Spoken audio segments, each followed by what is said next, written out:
So Shoshin, or beginner's mind, is an attitude that reminds us of the possibility that each moment has something to teach us. When we bring this attitude into our lives, we get the sense that this moment is alive. It's new, it's interesting, it's important, and it has something to teach us. Now, what tends to happen, of course, is that we fall into the mind of the expert, in which we bring all of our expertise, all of our experience, all of our past, all of our preconceived ideas. We bring this into the present moment and we start thinking that we already know all the answers.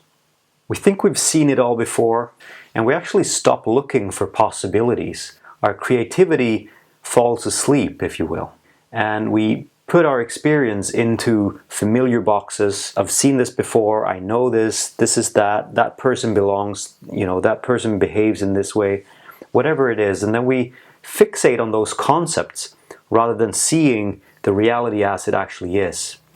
And so when we operate from the expert's mind, we tend to be more close-minded.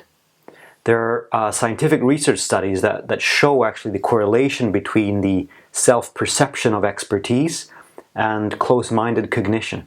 And on top of this, we tend to fall into the confirmation bias, where once we have formed an idea, a strong opinion, and a sense of expertise, we tend to look only for information that confirms what we already know. So we're not saying here that we should avoid knowledge or that expertise per se is bad.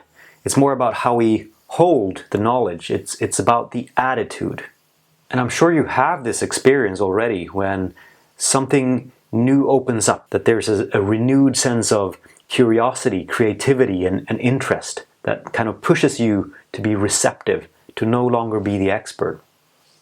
And there can also be the sense of relief and freedom, that you no longer have to be the expert. You don't have to have all the answers. You can rest in the unknowing, that you can be open, that there are new perspectives all the time, and this can actually bring about a sense of relief. And finally, when we bring this attitude into interactions with other people, we begin to open up, and the whole relationship actually begins to open up. We stop insisting that that person is a certain way, or believes a certain thing, or acts in a certain way. And, well, maybe you can just bring to mind a situation when someone was really present with you and open to your perspectives, listening to what you had to say. This is a very powerful way to deepen connections, to build bonds, and to create stronger relationships. So when we begin to bring the beginner's mind into our lives, it can actually help us learn faster. Secondly, it can provide a sense of relief and an effortlessness, and also a deeper sense of interest in the world. And thirdly, it can help us build more authentic connections with other people.